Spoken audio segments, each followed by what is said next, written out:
बच्चों, इस बार हिस्ट्री में केवल सेकंड टर्म में केवल सेकंड चैप्टर है और चैप्टर का नाम है भारत में राष्ट्रवाद।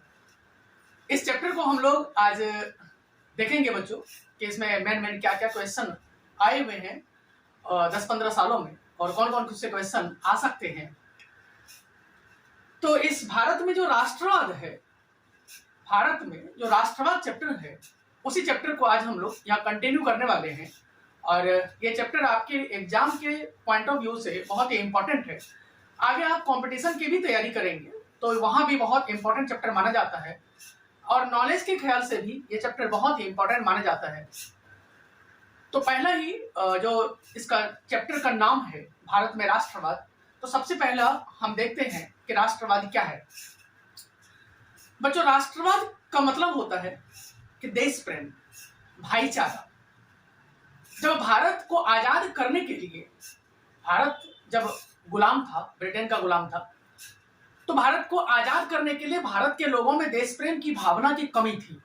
अगर देश प्रेम होता तो शायद भारत, इंडिया जो है वो बहुत पहले आजाद हो गया होता। लेकिन जब गांधी जी 1915 ईस्वी में दक्षिण अफ्रीका से भारत आए तो उन्होंने देखा कि भारत में इतने सारे लोग हैं, इतने करोड़ लोग हैं, उसके बाद भी भारत गुलाम बना हुआ है। तो उन्होंने इस कंक्लूजन पे, इस निष्कर्ष पे पहुंचे कि भारत के लोगों में देश प्रेम की भावना नहीं है, भाईचारा नहीं है, एकता नहीं है। और इसी चीज को इतिहासकार ने, गांधी जी ने या जो भी बड़े इतिहासकार हुए, उन्होंने उसे नेशनलिज्म का नाम दिया, भारत में राष्ट्रवाद का नाम दिया। तो राष्ट्रवाद का मतलब होता है अपने देश को, भारत को आजाद करने के लिए जो देश प्रेम की भावना जगाई, भारत के लोगों में एकता की भावना जगाई, उसे राष्ट्रवाद कहते हैं, उसे देश प्रेम कहते हैं। तो राष्ट्रवाद का मतलब है, अगर एक शब्दों में आपसे कोई पूछे तो भाईचारा, देश प्रेम।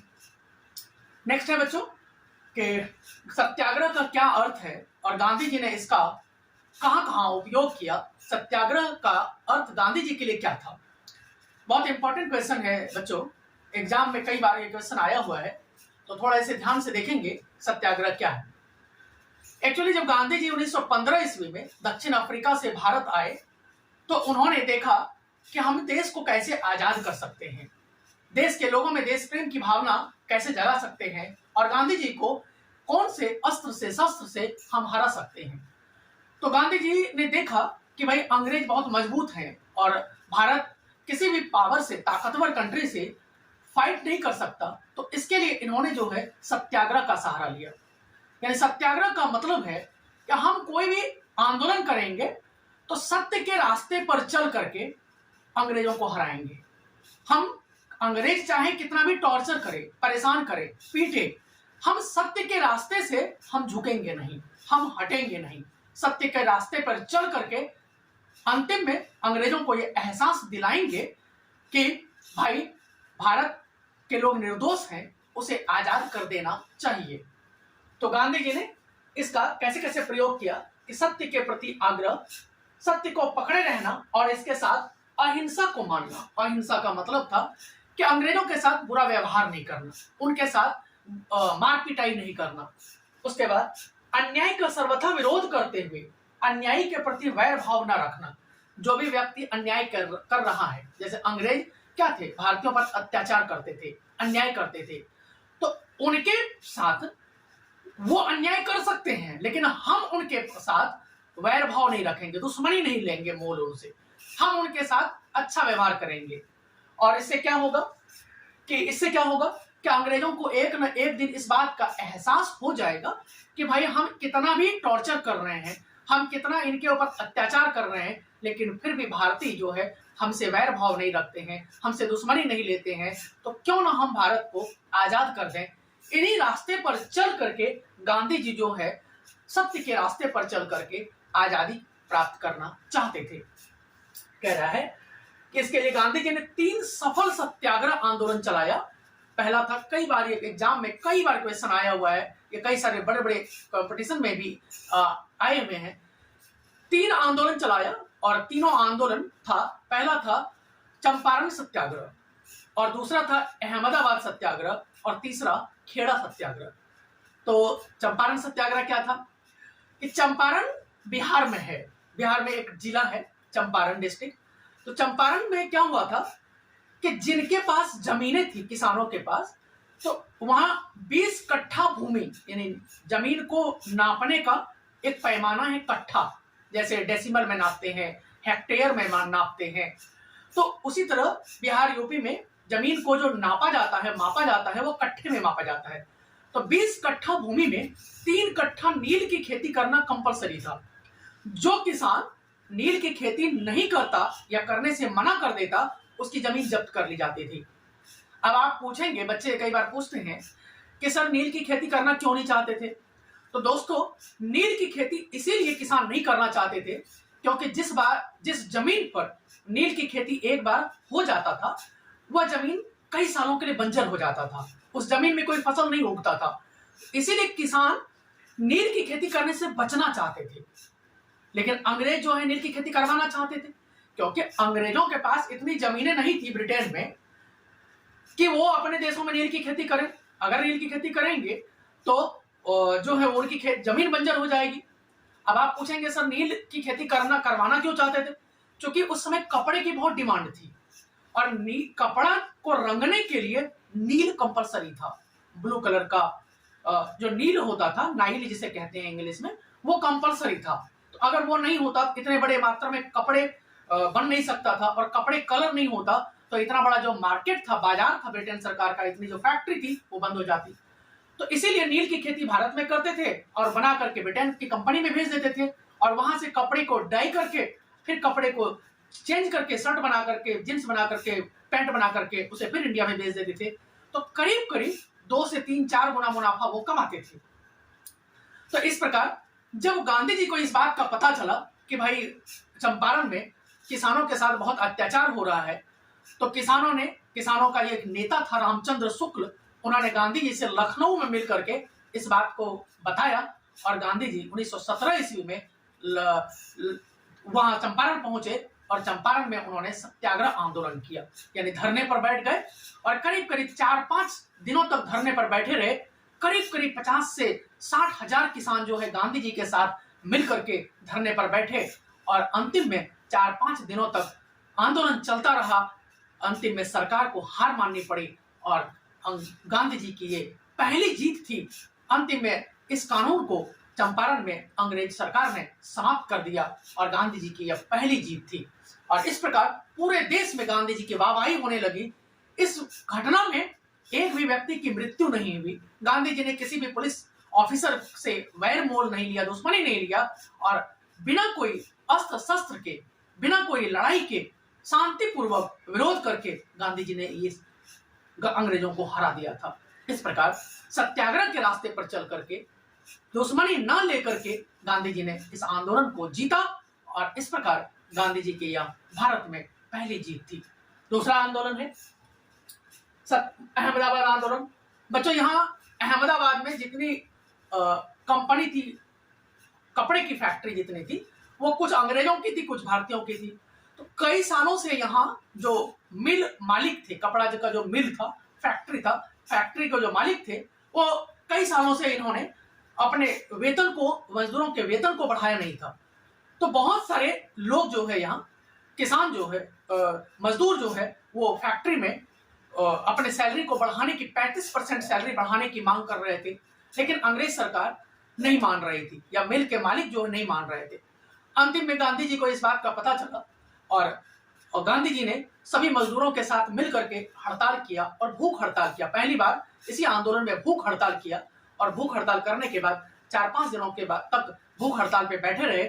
सारे फैक्ट्री में ताला लगा दिया गया और इस प्रकार गांधी जी के लंबे संघर्ष के बाद अंग्रेज सरकार को या मिल मालिकों को हार माननी पड़ी और गांधी जी की जीत हुई। अंतिम में मिल मालिकों को 35% जो है, मिल मालिक 35% बोनस देने पर तैयार हो गए, सैलरी इंक्रीज करने पर, बढ़ाने पर तैयार हो गए और गांधी जी की यह दूसरी जीत थी और इस प्रकार पूरे देश में गांधी जी इस दोनों आंदोलन से फेमस हो गए। तीसरा आंदोलन था खेड़ा गुजरात में है। मैप में कई बार ये आया हुआ है, अभी मैं मैप पर 1-2 दिन में लाने वाला हूं एक वीडियो। खेड़ा गुजरात में है। यहां क्या हुआ था कि कई सालों से बारिश नहीं हुई थी और प्लेग फैल गया था। खेड़ा में प्लेग फैल गया था। प्लेग एक बीमारी होती है। प्लेग फैल जाने से बहुत सारे किसानों की जो फसल थी वो नष्ट हो गई थी। तो किसान जो है वो सरकार को टैक्स नहीं देना चाह रहे थे। और सरकार तो आपको पता ही है कि आपके खेतों में फसल हो या ना हो, सरकार जबरन टैक्स वसूल कर रही थी। तो बहुत सारे किसानों ने अगर विरोध किया तो उसे जेल में डाल दिया गया। तो गांधी जी ने इस बात का खेड़ा में जाकर के अंग्रेज सरकार का विरोध किया और अंग्रेज सरकार का विरोध करने के बाद अंतिम में गांधी जी की जीत हुई और अंग्रेजों को हार माननी पड़ी और जो टैक्स वसूली था उसको माफ करना पड़ा। और इस प्रकार 1918 ईस्वी में यह आंदोलन गांधी जी के द्वारा चलाया गया था खेड़ा में और गांधी जी की यह तीसरी जीत थी। इस तीनों जीत ने गांधी जी को पूरे भारत में फेमस कर दिया और पूरे भारत में नहीं पूरे विश्व में गांधी जी फेमस हो गए। और तीनों आंदोलन में गांधी जी ने किसी भी अंग्रेजों से कोई दुश्मनी मोल नहीं लिया, किसी के प्रति वैर भाव नहीं रखा, केवल शांतिपूर्वक अहिंसा के द्वारा सत्य के रास्ते पर चल करके वो आंदोलन करते रहे और इनकी लगातार तीनों जगह जीत हुई। और इस आंदोलन के बाद भारत के सभी लोगों को यह कंफर्म हो गया कि अब गांधी जी के रास्ते पर चल करके ही हम अपने देश को आजाद करा सकते हैं। और गांधी जी को इस तीनों आंदोलन के बाद एक तरीके से ईश्वर मसीहा माना जाने लगा। अब कहीं भी गांधी जी जा रहे थे तो उन्हें भगवान का अवतार माना जाने लग गया था। अब लगता था कि भारत के लोगों को, भारत के निवासियों को, कि गांधी जी ही एक ऐसे नेता हैं जो बड़े विजन वाले नेता हैं जो हमारे देश को आजाद करा सकते हैं। तो इस प्रकार इस तीनों आंदोलन से गांधी जी पूरे भारत में फेमस हो गए और इस प्रकार फिर गांधी जी ने अगला जो योजना चलाया वो 1920 ईस्वी में असहयोग आंदोलन चलाया। अब एक यहाँ क्वेश्चन और मैंने लिया है कि भारत के लोग रॉलेट एक्ट का विरोध क्यों कर रहे थे। रॉलेट एक्ट क्या था हम देखेंगे बच्चों, एक शॉर्ट वीडियो भी हमने इस पर बनाया है। रॉलेट एक्ट क्या था? 1918 ईस्वी में ब्रिटेन सरकार ने लंदन में एक कानून बनाया भारतीयों के लिए। इस कानून में यह प्रावधान था कि भारत में रहने वाले किसी भी भारतीय के ऊपर अगर अंग्रेज पुलिस को शक होता है, शक का क्या मतलब, शक होता है कि भाई ये व्यक्ति, ये नेता भारत में अंग्रेजों से नफरत करता हो या अंग्रेज सरकार के विरोध में भारतीयों को भड़का रहा हो, किसी भी शक के आधार पर अंग्रेज पुलिस किसी भी नेता को, किसी भी भारतीय को गिरफ्तार कर सकता है और गिरफ्तार करके 2 साल के लिए जेल में डाल सकता है। तो जब 2 साल के लिए जेल में डाल दिया जाएगा तो इस बीच में कोई भी व्यक्ति अपने वकील से कांटेक्ट नहीं कर सकता, यानी किसी भी कीमत पे 2 साल के पहले वो जेल से छूट नहीं सकता है। तो जब इस कानून के बारे में भारत के लोगों को पता चला तो भारत के लोगों में आग बबूला हो गए, गुस्से हो गए। भारत के लोगों सभी ने इस बात का विरोध करने का मन बनाया और हर जगह अंग्रेजों का विरोध भारत के लोग करने लग गए। जब भारत के लोग इस बात का विरोध कर रहे थे, कई सारे, जैसे ही ये कानून बना तो भारत के जितने टॉप क्लास के लीडर थे, गांधी जी थे, जवाहरलाल नेहरू थे, मोहम्मद अली जिन्ना थे, कई बड़े बड़े नेता, मोतीलाल नेहरू, जवाहरलाल नेहरू, इन सब नेता को गिरफ्तार किया जाने लगा। इन लोगों ने कहा कि भाई हमें गिरफ्तार क्यों किया जा रहा है, इस कानून में यह प्रावधान है, इस कानून में यह प्रावधान था कि किसी भी भारतीय के ऊपर, इसका मतलब यही था कि जो भी नेता या जो भी भारतीय अंग्रेज सरकार के नजर में कैदी है, अंग्रेज सरकार के नजर में विद्रोही है, अंग्रेज सरकार की नजर में अंग्रेज सरकार के नफरत फैलाने वाले हैं, उन सब लोगों को गिरफ्तार कर लिया जाए। तो कुल मिलाकर के यह गलत कानून था। इसी कानून के बारे में भारत के लोग जब विरोध कर रहे थे तो नारे दिए, काला कानून कहा गया और इसी कानून को कहा गया बिना वकीलों का, बिना दलीलों का कानून, क्योंकि इस कानून के तहत जिस व्यक्ति को गिरफ्तार किया जाएगा वह 2 साल तक जेल में रहेगा, वह अपने वकील भी नहीं कर सकता, वो जेल से छूट भी नहीं सकता। तो ये एक तरीके से गलत कानून था और इसी कानून के विरोध करने के दौरान जो है, इसी कानून का जब विरोध हो रहा था पूरे भारत में, इसी कानून के दौरान 13 अप्रैल 1919 को जालियांवाला बगीचे में जो जालियांवाला हत्याकांड हुआ था, तो हम उसके बारे में देखेंगे। प्री बोर्ड में एक क्वेश्चन आया हुआ है, इस बार आपने देखा भी था, तो उसको बाद में देखेंगे। तो कुल मिलाकर के बच्चों ये है। नेक्स्ट क्वेश्चन पे हम चलते हैं और ये क्वेश्चन आपके बोर्ड के लिए बहुत ही इंपॉर्टेंट क्वेश्चन है, पेपर में कई बार ये क्वेश्चन आया हुआ है।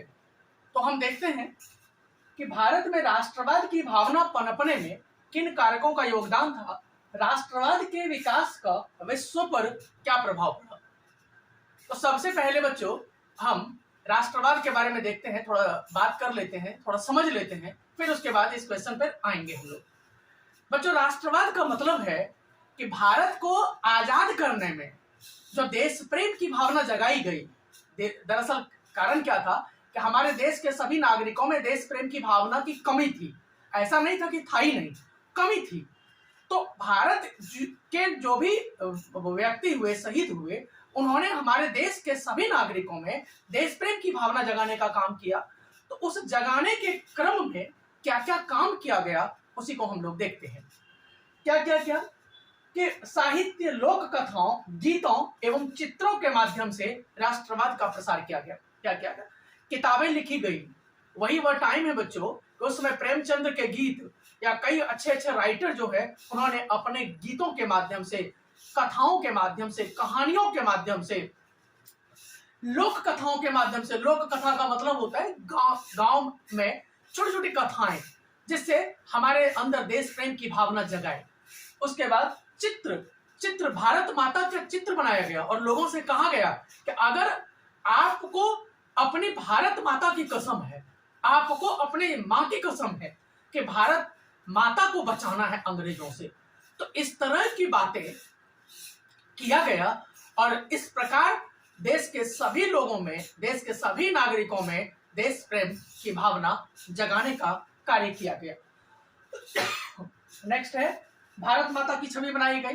भारत माता कि जो आप भारत माता अवनींद्रनाथ टैगोर, मैंने एक शॉर्ट वीडियो भी बनाया है कि भारत माता की पिक्चर बनाई गई और लोगों को ये कहा गया कि तुम्हें भारत माँ की सौगंध है कि भाई आपके भारत के ऊपर अगर कोई विपत्ति आई है, अंग्रेजों ने आपका शोषण किया है, तो आप भारत माता के बेटे हो। जिस तरीके से कोई माँ पर अगर कोई विपत्ति आती है तो उसका बेटा खड़ा हो जाता है लड़ने के लिए, तो उसी तरह हम भारत माता के सभी पुत्र हैं, सुपुत्र हैं। तो अगर भारत पर कोई विपत्ति आई है तो भारत माता के जितने बच्चे हैं, जितने यंगस्टर्स हैं, जवान हैं, वो सारा जो है एक झंडे के तले खड़े हुए और देश को आजाद करने के लिए अंग्रेजों से लड़े। उसके बाद लोक कथाओं द्वारा राष्ट्रीय पहचान। लोक कथा, छोटी छोटी कथाएं कि किस प्रकार वो शहीद हुआ, उस फांसी किस प्रकार दी गई, फांसी देने के बाद भी वो डरा नहीं, वो उसके बाद भी अंग्रेजों से लड़ता रहा, संघर्ष करता रहा। इस तरह की छोटी छोटी कहानियां लोगों को सुनाई गई, पर्चे छपवा करके लोगों को बताया गया, कहानियों के माध्यम से, गीतों के माध्यम से। तो जिससे क्या हो गया कि देश के सभी नागरिकों में धीरे धीरे देश प्रेम की भावना जगाई जा गई। उसके बाद चित्रों और प्रतीकों के माध्यम से जागरूकता फैलाई गई। छोटे चित्र बनाए गए, तिरंगा झंडा बनाया गया। सबसे पहले मैडम भीखाजी कामा ने हमारा तिरंगा झंडा बनाया। और तिरंगा झंडा जैसे ही, अगर अभी भी बच्चों कि भारत में कहीं अगर तिरंगा झंडा झुका हुआ हो, अगर कहीं गिरा पड़ा हो, हम क्या करते, तुरंत उठा लेते हैं। क्यों? ये हमारे मन में ख्याल कैसे आता है कि भाई नहीं, तिरंगा हमारी शान है, भारत के शान है और हम भारत के नागरिक हैं, तो हमारे अंदर इतनी भावना होनी चाहिए, फीलिंग्स होनी चाहिए कि हम अपने देश के झंडे की रक्षा कर सकें, हम उसे संभाल सकें। तो कहने का मतलब है कि झंडा बनाया गया, चित्र बनाया गया, सिंबल बनाया गया। इस तरह से लोगों को पर्चे छपवा करके इन सब चीजों के बारे में जागरूकता फैलाई गई। और जब भारत के सभी लोग जागरूक हो गए तो उसके बाद आप देखेंगे 1920 में जब असहयोग आंदोलन हुआ, 1930 में जब सविनय अवज्ञा, सिविल डिसोबीडियंस मूवमेंट हुआ और 1942 में जब क्विट इंडिया मूवमेंट, भारत छोड़ो आंदोलन हुआ, तो इसमें सभी लोग, भारत के सारे लोग जो है अंग्रेजों के विरोध में एकजुट होने लग गए। तो 1942 के बाद भारत को, अंग्रेज सरकार को लगने लग गया था अब भारत को बहुत लंबे टाइम तक गुलाम बना करके नहीं रखा जा सकता है। और फिर क्या हुआ, बहुत कम टाइम में 1947 में उन्होंने देश को आजाद कर दिया। उसके बाद क्या हुआ, इतिहास की पुनर्व्याख्या की गई। पहले जब हम इतिहास पढ़ते थे तो अंग्रेजों के बारे में पढ़ाया जाता था, लेकिन जब हमारे देश के इतिहासकारों ने जब भारत का इतिहास लिखना शुरू किया, भारत के इतिहास में क्या लिखा गया कि जो जो पहले शहीद हुए थे, जिन लोगों ने हमारे देश की आज़ादी के लिए प्राण दिया था, उन लोगों की बातें लिखी गई, उनकी जुबानी लिखी गई, उनके बारे में लिखा गया कि भाई किस तरीके से भगत सिंह शहीद हुए, किस तरीके से उससे पहले खुदीराम बोस शहीद हुए थे, किस तरीके से जो भारत के जवान थे वो शहीद हो रहे थे। तो उनके बारे में उनसे प्रेरणा लेकर के भारत के यंगस्टर्स के बीच में, जवानों को, भारत के नागरिकों के बीच में जागरूकता फैलाई गई। और जब भारत के सभी लोगों में देशभक्ति की भावना धीरे धीरे जगने लग गई तो आपने देखा कि अंग्रेजों को हमारे देश पर शासन करना कितना महंगा पड़ने लग गया। तो बच्चों, ये था भारत में राष्ट्रवाद की भावना पर अपने बहुत इंपॉर्टेंट क्वेश्चन है इस साल बोर्ड के लिए। थोड़ा सा सारे बच्चे इसे ध्यान से देख करके इस क्वेश्चन को जाएंगे बच्चों। नेक्स्ट क्वेश्चन है, असहयोग आंदोलन आरंभ किए जाने के क्या कारण थे? इस आंदोलन में समाज के विभिन्न वर्गों की हिस्सेदारी पर प्रकाश डालिए। पहला है, असहयोग आंदोलन कब स्टार्ट हुआ और असहयोग आंदोलन क्या था? नॉन कोऑपरेशन मूवमेंट, जिसे हिंदी में असहयोग आंदोलन कहते हैं, यह आंदोलन 1920 ईस्वी में स्टार्ट किया गया था। 1 अगस्त 1920 ईस्वी को स्टार्ट किया गया था। इस आंदोलन को आरंभ करने का सबसे बड़ा कारण यह था कि 1 अगस्त 1920 को भारत के जो सबसे बड़े देश प्रेमी थे वो बाल गंगाधर तिलक महाराष्ट्र के थे, उनकी मृत्यु हो गई थी और उसी दिन यह आंदोलन पूरे भारत में स्टार्ट किया गया। दरअसल इस आंदोलन को आरंभ करने के पीछे गांधी जी और भारत के सभी जो नेता थे, सभी जो लोग थे, उनकी इच्छा यह थी कि यह आंदोलन स्टार्ट किया इसलिए किया जाए कि इस आंदोलन में यह बात था कि भारत के सभी लोग अगर अंग्रेजों को कोऑपरेट नहीं करेंगे, सहयोग नहीं करेंगे, तो वो हमारे देश को कम समय में ही आजाद कर देगा। कोऑपरेट करने का क्या मतलब? इसके पीछे यह रीजन था कि भारत के सभी लोग अंग्रेजों को कोऑपरेट करते हैं, तभी भारत पर अंग्रेज शासन कर पाया है। अगर हम अपने बच्चों को अंग्रेजों के स्कूल में ना भेजें, बच्चों उसमें जो भी संस्था था, चाहे स्कूल हो, कॉलेज हो, कोर्ट हो, हाई कोर्ट हो, कोई संस्था हो, सड़कें, सारी चीजें अंग्रेजों ने बनवा रखी थी, सारी चीजें उन्हीं का था, भारत के लोगों ने कुछ भी नहीं बनवाया था। तो गांधी जी का कहना था अगर हम भारत के बच्चों को अंग्रेजों के स्कूल में ना भेजेंगे, अगर हम भारत के जो वकील हैं वो अंग्रेजों के कोर्ट में जाकर प्रैक्टिस नहीं करेंगे, अगर हम लोग भारत के नागरिक जो है अंग्रेजों के ऑफिस में जाकर के, अंग्रेजों के पुलिस हेडक्वार्टर में जाकर के केस रिपोर्ट दर्ज नहीं करेंगे, अगर कॉलेज के बच्चे अंग्रेजों के कॉलेज में नहीं पढ़ेंगे, भारत की महिलाएं जो है अंग्रेजों के बने बनाए चूड़ियां नहीं खरीदेगी, हम अगर उनके बने बनाए कपड़े नहीं खरीदेंगे, तो जब सारी चीजें उनसे हम कोई मतलब ही नहीं रखेंगे तो अंग्रेज कितने दिन हमारे ऊपर शासन कर पाएगा? थोड़े ही दिन में वो छोड़ जाएगा भारत। और बच्चों, हुआ भी ऐसा ही। 1920 में जब आंदोलन स्टार्ट हुआ तो भारत में बहुत सारे जो वकील थे, डॉक्टर राजेंद्र प्रसाद, पंडित जवाहरलाल नेहरू, मोतीलाल नेहरू, पंडित मौलाना अबुल कलाम आजाद, ये कई सारे लोग जो थे उन्होंने वकीलाई छोड़ करके, उनके कोर्ट में वकीलाई छोड़ दिया और भारत के अपने कोर्ट में जाकर के वकीली करने लगे। भारत के बहुत सारे स्टूडेंट्स ने कॉलेज छोड़ दिया और इस दौरान क्या हुआ, भारत के बहुत सारे कॉलेज बनाए गए। भारत के बहुत सारी महिलाओं ने अपने बच्चों को अंग्रेजों के स्कूल में, इंग्लिश मीडियम स्कूल में पढ़ाना बंद कर दिया और भारत के अपने स्कूल बनाए गए, उनमें बच्चों को भेजा जाने लगे। बहुत सारी महिलाओं ने, बहुत सारे पुरुषों ने कपड़े खरीदना अंग्रेजों के बंद कर दिया और अपने खादी का बढ़ावा दिया गया, खादी कपड़े पहनना शुरू कर दिया और खादी कपड़ा भारत का था तो खादी कपड़ा को प्रमोट किया जाने लगे। उसके बाद भारत की बहुत सारी महिलाओं ने साड़ियां, अंग्रेजों के बने बनाए साड़ियां खरीदना बंद कर दिया, चूड़ियां खरीदना बंद कर दिया और सबसे बड़ी बात की, महिलाओं ने पिकेटिंग किया। पिकेटिंग का मतलब पेपर में आया हुआ है, शराब के दुकानों के सामने महिलाओं ने शांतिपूर्वक धरना प्रदर्शन दिया। इसे एक शब्द में पिकेटिंग कहते हैं।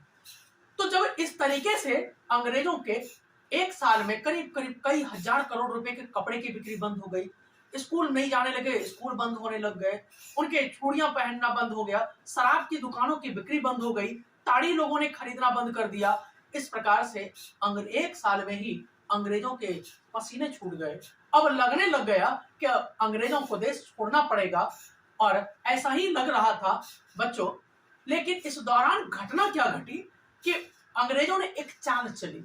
क्योंकि उनको पता था कि जब तक भारतीयों को उकसाओगे नहीं, उनको भड़काओगे नहीं, तब तक यह आंदोलन गांधी जी वापस नहीं लेंगे। और उन्होंने क्या किया, 5 फरवरी 1922 को गोरखपुर के चौरी चौरा में एक हिंसा भड़क उठी। क्या हुआ कि वहां से लोग जो है शांतिपूर्वक आंदोलन करते हुए, नारेबाजी करते हुए लोग जो है शांतिपूर्वक जा रहे थे। उसी के सामने से एक पुलिस थाना था और पुलिस थाने से कहीं से गलती से किसी व्यक्ति ने फायरिंग कर दी। अब जो भीड़ शांतिपूर्वक जा रही थी वो सारा भीड़ नाराज हो गई और सारे भीड़ ने उस पुलिस थाने को घेर लिया। और घेरने के बाद जितने पुलिस थाने में जितने पुलिस ऑफिसर थे, जो उन सारे को उस पुलिस थाने में बंद कर दिया और पुलिस थाने में आग लगा दिया। बच्चों, इस घटना में करीब करीब 40 पुलिसकर्मी जिंदा जल गए और कई सारे लोग घायल हो गए। इस घटना के बाद से अंग्रेजों ने जो कोहराम मचाया उसका अंदाजा आप नहीं कर सकते। अंग्रेज यही चाल चले, अंग्रेज यही अपने चाल में कामयाब हो गए। वो ये चाह भी यही रहे थे कि भारतीय अपने जो कानून है असहयोग आंदोलन उसको वापस ले ले। उन्होंने क्या किया, इस घटना में जितने लोग शामिल थे उसके अलावा भी जो भारत के नेता थे सबको गिरफ्तार किया जाने लग गया। और इस बात से गांधी जी बहुत दुखी हुए। गांधी जी ने कहा कि भाई तुमने उसे 40 लोगों को जिंदा जलाया और उसने करीब करीब 500 लोगों को फांसी पर चढ़ा दिया, करीब करीब 2000 लोगों को जेल में डाल दिया। क्या तुम इस तरीके से, भारत के लोग क्या इस तरीके से आजादी प्राप्त करना चाहते हो?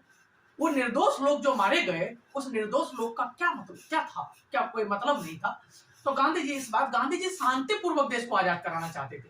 हालांकि भगत सिंह, चंद्रशेखर आजाद और गांधी जी सबका रास्ता अलग अलग था, लेकिन गांधी जी शांतिपूर्वक अहिंसा के द्वारा, सत्याग्रह के द्वारा देश को आजादी दिलाना चाहते थे।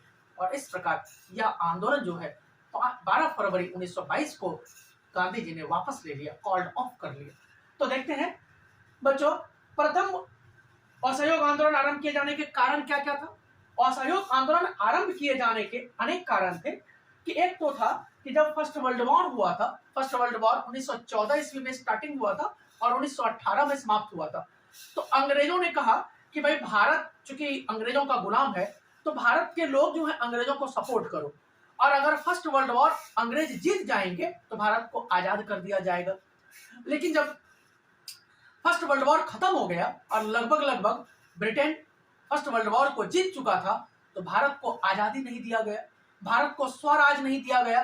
तो इस बात से जो है भारत की जनता जो है वो नाराज थी। वो भारत के जनता में अफसोस था, दुख था इस बात का। दूसरा था अंग्रेजों द्वारा स्वराज प्रदान कर देने से मुकर जाना। अंग्रेजों ने जो वायदा किया था कि फर्स्ट वर्ल्ड वॉर खत्म हो जाने के बाद भारत को स्वराज दे दिया जाएगा, यानी वहीं के लोग अपने देश पर शासन कर पाएंगे। लेकिन अंग्रेज क्या हुआ, इससे मुकर गए। अंग्रेजों ने कहा ऐसा हमारी कोई मंशा नहीं है, इच्छा नहीं है। तो भारत के लोगों को बहुत दुख हुआ कि भाई तुमने तो कहा था कि भारत के लोग अगर फर्स्ट वर्ल्ड वॉर में ब्रिटेन की तरफ से लड़ेंगे और अगर ब्रिटेन फर्स्ट वर्ल्ड वॉर जीत गया तो हम देश को आजाद, हम जो भारत को स्वराज देंगे। लेकिन ऐसा नहीं दिया। तो भारत के लोग चाह रहे थे कि एक ऐसा आंदोलन हो जिसमें अंग्रेजों के विरोध में भारत की जनता लड़े।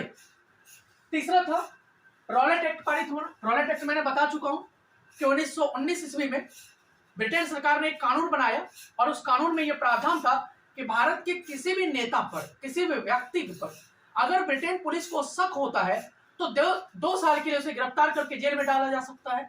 अब इस कानून के पारित होते ही बहुत सारे भारतीयों को पकड़ के जेल में डाला जाने लग गया और उनकी गलती कुछ भी नहीं थी। तो इस कारण से भी और इस घटना के बाद से 1919 में 13 अप्रैल 1919 को जालियांवाला में एक बहुत बड़ा हत्याकांड हो गया था। इससे भी भारत के लोग बहुत दुखी थे। तीसरा, कलकत्ता अधिवेशन में 1920 में कांग्रेस द्वारा असहयोग आंदोलन का प्रस्ताव बहुमत से पारित किया गया। इन सभी कारणों से एक भारत में कलकत्ता में एक कांग्रेस की मीटिंग रखी गई और भारत के सभी प्रांतों से, सभी राज्यों से भारत के लोगों को आमंत्रित किया गया, न्योता भेजा गया। और भारत के सभी लोग जब कलकत्ता में मीटिंग में एकत्रित हुए, इन सारे रीजन पर जब डिस्कशन किया गया तो भारत के सभी लोगों ने एक स्वर से गांधी जी से रिक्वेस्ट किया कि भारत में एक आंदोलन शुरू किया जाए जिससे हम अंग्रेजों को कमजोर कर सके। उसके बाद इस आंदोलन को जब स्टार्ट किया गया तो अंग्रेजों के पसीने छूट गए। अब अंग्रेजों को लगने लग गया कि भारत को आजादी अब देना ही पड़ेगा। उसके बाद हम देखते हैं इस आंदोलन में किन किन लोगों ने कोऑपरेट किया, हिस्सेदारी किन किन लोगों की थी। तो भारत में जो शहर के लोग थे, जो टाउन के लोग थे, उन लोगों ने भी इस आंदोलन में भारत के लोगों का, गांधी जी का साथ दिया। उसके बाद जो ग्रामीण इलाके के जो लोग थे, जो ग्रामीण क्षेत्रों के जो भी लोग थे, उन लोगों ने भी इस आंदोलन में बढ़ चढ़ करके हिस्सेदारी किया। अपने बच्चों को स्कूलों में भेजना बंद कर दिया, साड़ियां खरीदना बंद कर दिया, अंग्रेजों के बने बनाए कपड़े खरीदना बंद कर दिया, उनके मिलों से बने बनाए कपड़े खरीदना बंद कर दिया, शराब की दुकानों के सामने पिकेटिंग किया गया। तो अंग्रेज जो है बिल्कुल परेशान हो गए। अंग्रेज सरकार बहुत परेशान हो गई क्योंकि उनको नुकसान हो रहा था। अंग्रेज सरकार क्या थी? एक व्यापारिक कंपनी था। उनका व्यापार में नुकसान होना जिस दिन शुरू हो गया तो उनको लगने लग गया अब भारत में रहने का कोई मकसद नहीं है। उसके बाद सबसे बड़ा जो था, आदिवासी लोगों ने इस आंदोलन में बहुत सपोर्ट की। अल्लूरी सीताराम राजू, अभी हम नेक्स्ट में पढ़ेंगे इसी चैप्टर में, बहुत आदिवासी लोगों ने इस आंदोलन में बहुत बढ़ चढ़ करके हिस्सेदारी किया। और जहां जहां भी अंग्रेजों ने जिन जिन जंगलों पर कब्जा किया, उन जंगलों को आदिवासी लोगों ने मुक्त करा लिया। तो बच्चों, इस प्रकार से जो है ये आंदोलन कुल मिलाकर के सफल हो जाता, लेकिन अंग्रेजों ने एक चाल चली और उस चाल में भारतीय फंस गए और 12 फरवरी 1922 को इस आंदोलन को गांधी जी ने वापस ले लिया। तो यह वापस लेने के बाद बहुत सारे लोग नाराज हो गए गांधी जी से कि भाई इतना सक्सेसफुल आंदोलन था, अंग्रेज परेशान होकर के 1-2 साल में देश को आजाद कर देते, स्वराज तो कम से कम दे ही देते, लेकिन गांधी जी ने वापस ले लिया। लेकिन गांधी जी जिस तरीके से देश को आजादी दिलाना चाहते थे, वो अपने रास्ते पर चल करके ही देश को आजादी दिलाना चाहते थे। लेकिन और भी जो नेता थे, सुभाष चंद्र बोस, भगत सिंह, चंद्रशेखर आजाद, राम प्रसाद बिस्मिल, अशफाक उल्लाह खां, ये सारे लोग जो थे ये दूसरे रास्ते से देश को आजादी दिलाना चाहते थे। कुल मिलाकर के यह आंदोलन सफल रहा। नेक्स्ट क्वेश्चन है बच्चों, प्रथम विश्व युद्ध ने एक नई आर्थिक एवं राजनीतिक स्थिति पैदा कर दी। अगर समझ में नहीं आ रहा हो तो थोड़ा कमेंट आप करेंगे बच्चों, आपके लिए आपका कमेंट जो है मेरे लिए बहुत ही इंपॉर्टेंट है। तो फर्स्ट वर्ल्ड वॉर के बारे में बार बार बता रहा हूं मैं। फर्स्ट वर्ल्ड वॉर 1914 में स्टार्टिंग हुआ था और 1918 तक चला। फर्स्ट वर्ल्ड वॉर में क्या हुआ था? पूरा विश्व 2 ग्रुप में डिवाइड हो गया, एक मित्र राष्ट्र, दूसरा धुरी राष्ट्र। मित्र राष्ट्र में कौन कौन थे? ब्रिटेन था, फ्रांस था, अमेरिका था, ये मित्र राष्ट्र, ये सारे दोस्ती था आपस में इनका। और धुरी राष्ट्र में कौन था? जर्मनी था, इटली था और जापान था, ये सारे धुरी राष्ट्र में थे। तो ये याद रखेंगे। तो प्रथम विश्व युद्ध ने भारत में एक राजनीतिक और आर्थिक स्थिति पैदा क्या कर दी, देखते हैं हम लोग। प्रथम विश्व युद्ध के बाद, प्रथम विश्व युद्ध में अंग्रेजों ने भारतीयों से कहा कि भाई आप सभी अंग्रेजों की तरफ से सेना में भर्ती हो और लड़ो। अगर ब्रिटेन जीत गया इस युद्ध को जर्मनी से तो भारत को स्वराज दे दिया जाएगा। लेकिन फर्स्ट वर्ल्ड वॉर जब ब्रिटेन जीत गया, ब्रिटेन, फ्रांस और अमेरिका की जब जीत हुई तो अंग्रेजों ने स्वराज देने से मना कर दिया। इस बात से पूरे भारत में फर्स्ट वर्ल्ड वॉर में क्या हुआ कि सारे लोग जो है आर्मी बनकर के, एयरफोर्स बनकर के युद्ध लड़ रहे थे। खेती पर कोई ध्यान ही नहीं दे रहा था। पूरा विश्व जो है गोले बारूद बनाने में लगा हुआ था, तोप बनाने में लगा हुआ था, खेती पर कोई ध्यान ही नहीं दे रहा था। भारत ने इस स्थिति का फायदा उठाया। हालांकि शुरू में जो थी आर्थिक स्थिति भारत की बहुत दयनीय हो गई, बेरोजगारी इतनी बढ़ गई, बेकारी इतनी बढ़ गई, मजदूर और शिल्पकार जो मजदूर थे उनको कोई काम नहीं मिलने लग गया।